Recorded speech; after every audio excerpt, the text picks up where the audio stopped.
So SWAT team was known flat out as the niggas who will beat your ass. You know what I'm saying? And goddamn, and people couldn't believe when we went at Troy because they was like, them niggas some kids. This is Magic Moore, the party spark of the J team, 8-time extraordinaire, Decatur Raider. This is your boy Chuck C from them throwback boys, stacks on deck, Zone 3 representative. And this is Atlanta Rap History. You can't know where Atlanta's going if you don't first know your history. Listen,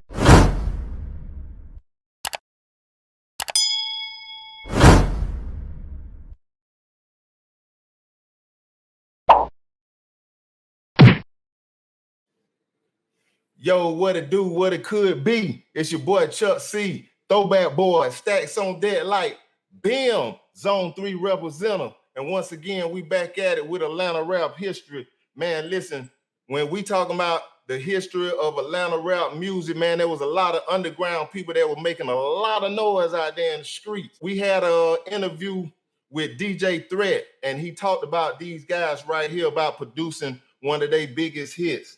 Man, tonight's guest, if you don't know, man, we talking about the ATL, we talking about SWAT team. What's happening? What it do, man? Let the people know who it is, man. Introduce yourself. Well, this is big homie, man. Rock Sosa, SWAT team representative to the fullest. Zone 6, let's get it. It's your boy AK SWAT, man, you know what I mean? Shit, SWAT team, man, Zone 6, Eastside, all that.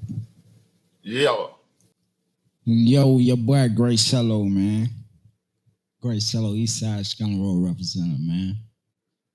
For sure, man. So tell the people where y'all first started and where y'all came out at when y'all first started doing music. It's been about 20 years, man, you know what I mean? In high school, I was always into music, you know what I'm saying? Really middle school for me.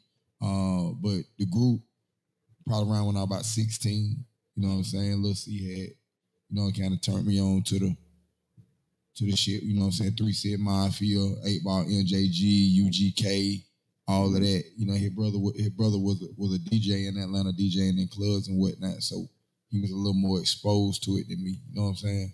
And that's kind of when I really started to take to it. Yeah, and what about your two partners right there? It kind of grew with me, you know. I think it was always in me. I was the one, you know, I was kind of a little bad kid, so it was like I adjusted to the things that was going on or whatnot. So music for me, like Bone Thugs and Harmony, you know, we had to kill those instrumentals from those singles and stuff like that. So it started there, and we pretty much just took the torch and I kind of passed it on, and everybody picked up and we took off. Right. Now for me, man, shit, man, just I kind of came out of nowhere, man. You know, SWAT team that was kind of forming at the time when I met them or whatnot. And you know, I think I asked to be in the group at that time and had to put some work in, you know what I'm saying? Because they already had that thing going on, like I said. So I kind of put my work in there, accepted what I was doing, and the rest was history, man. You know what I'm saying? Here we are 15, 20 years later, man. We got a new album out. Same old SWAT by SWAT team. It's crazy, featuring Crime Mob. Shooting the video next week. Y'all been looking out for that as well, man. Yeah, that's what it is, man. For sure. Well, speaking of Crime Mob, man, tell us about how, first of all, y'all first got together, and then how Crime Mob and Lil Scrappy came about. Talk to me a little bit first about how y'all came together as a group, and then how did they come about? I can speak to it to a certain degree, you know what I'm saying, from my vantage point. You know, with SWAT team, the way we came about was, like I told you, you know, we used to go to Avondale Mall, you know what I'm saying? Used to do Dallas 75 Theater, me and Lil C, and shows, you know, we all played ball together in high school. And so for us, shit, we really just used to go to the club, try to pick up girls and shit. And we used to battle rap every weekend, you know what I mean? Go up there, all the hardest niggas from the east side used to come up there, battle rap. And so the thing was, like, shit, we take on whoever the hardest niggas was, take them out every week, week after week, till shit, we want nobody else to battle. And folks would be like, man, y'all a group or y'all, and I don't even think at that time, I don't even think we were SWAT team yet. We ain't have a name yet. Yeah, we didn't even have a name yet. We were just goddamn some partners battling, and then eventually we became this group later on. I can't remember how we put this shit together, but we became SWAT team. Initially, we were SWAT team 107. Glenwood? Yeah, because Glenwood 107.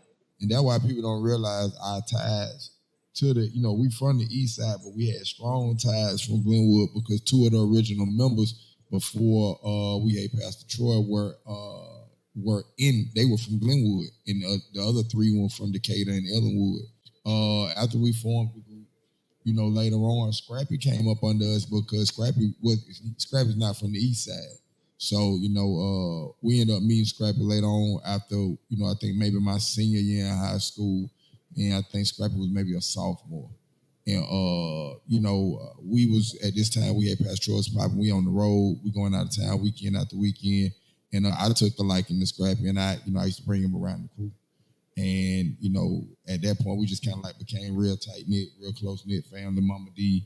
And that's kind of how that went down. At this time, we didn't know Crime Mob. Crime Mob kind of came along after we wasn't in high school no more. But I know we had a partner named Surplus. Shouts out to Surplus. Yeah. Surplus. You know what I'm saying? Him and Killer C was real tight. And we actually heard the original version of Nuck If You Buck before they redid the record. Like the very first day they did it, it was just a demo. And we heard that record. And I ended up finding out all of the other people later. Like, Diamond. I know Diamond because Scrappy introduced me to Diamond, and we was real cool. Those like the two first members I ever met of Crime Mob before they were Crime Mob. They went on to become Crime Mob later. And, I built a relationship with them over a period of time, and now they are who they are. So it's kind of hard to tell you, because, we didn't really, I can't sit and tell you that I saw Crime Mob come together in terms of how they formed. What I can tell you is the members who we knew beforehand, before the group was actually, you know what I'm saying? Yes, sir. And tell us how y'all end up having a song called We Hate Pastor Troy. We hate Pastor Troy. We hate Pastor Troy. We hate Pastor Troy. We hate Pastor Troy. I was pissed. It was me. I was mad as hell. I'm like, who the hell this new nigga is talking this A shit? And the whole time I'm thinking he talking about it now. So I'm like, shit, man. Who the fuck is this? And to find out he was from Augusta, I'm like, oh hell no. Like we was deep in the streets at this point in time. I don't think none of us had IDs, none of us was of age. We was all in the Bounce 559. We in Jazzy Tees, Nike Pavilion, Warehouse, and we tearing this shit up. Don't even supposed to be there. So I felt like we had did the work in the city and that the torch was ours. So shit, I pitched it and we shot at him. Fuck it. And that song really became popping though. Y'all was really had that song jumping, and all the clubs was really pumping in and jumping to it and singing to it. I know it was kind of some friction about that record, but it did introduce y'all and have y'all name out there in the club scene. Yeah, I think a lot of people, man, what a lot of people really don't realize about We Hate Pastor Troy is what Atlanta was at the time. You talking, Atlanta was a very small city that didn't need the rest of the region, so to speak, to be why people came to Atlanta. People come to Atlanta now because the world sees Atlanta. But the people who are from Atlanta, it was like this for us every week.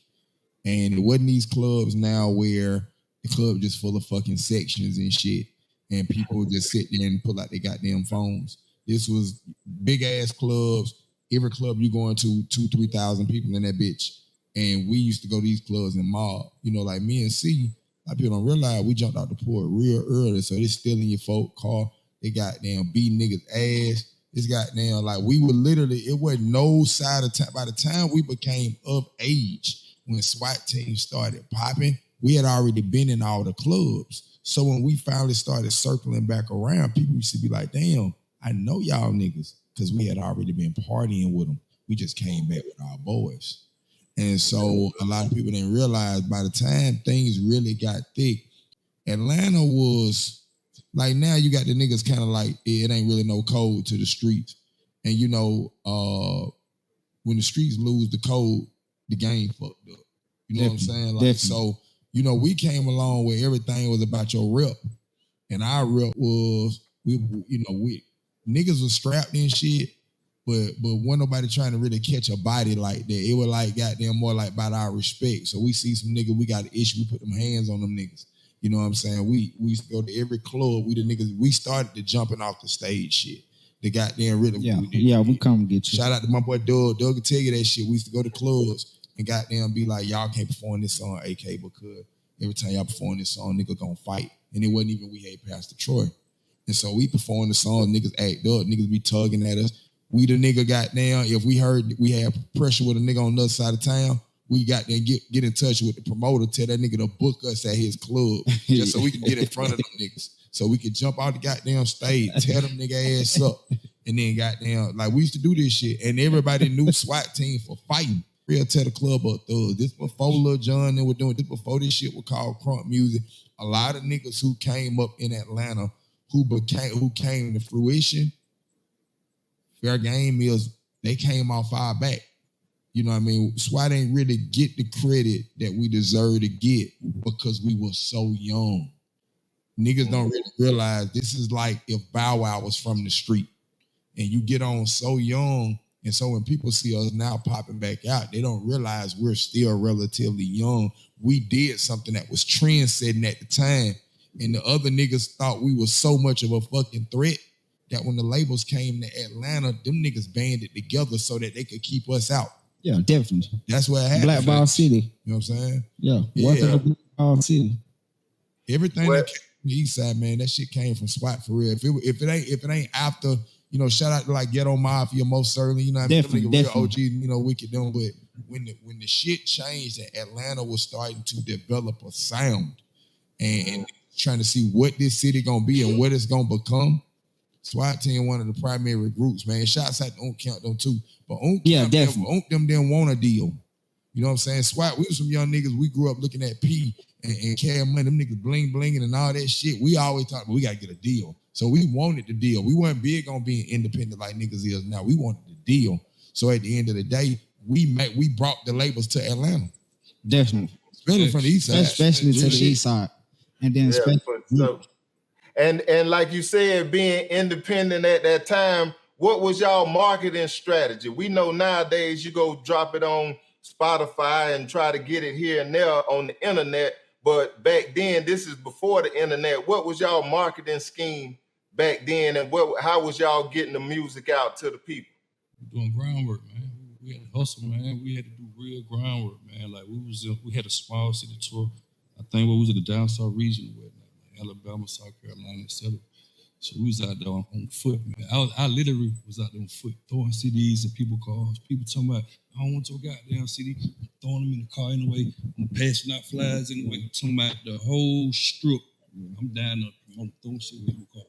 Yeah, I think that you know, going all the way back at that time, you know, if you take it from the ground, you had two promoters in the city, Lil O and Wallow the Shot, called the Neighborhood Superstars. Yep. And they did pretty much the Warehouse. They did the Atrium, and these are big venues, dude. And then obviously shouts out to Sharon. We used to do the Megaplex, which was our backyard. You know what I mean? So if niggas had smoke with us, they had to come to our backyard to get the smoke. You know what I mean? And we ran the east side. So at this particular time, the way we marketed our shit was like this. As I told you, it was about our rep. So SWAT team was known flat out as the niggas who will beat your ass. You know what I'm saying? And goddamn, and people couldn't believe when we went at Troy because they was like, them niggas some kids.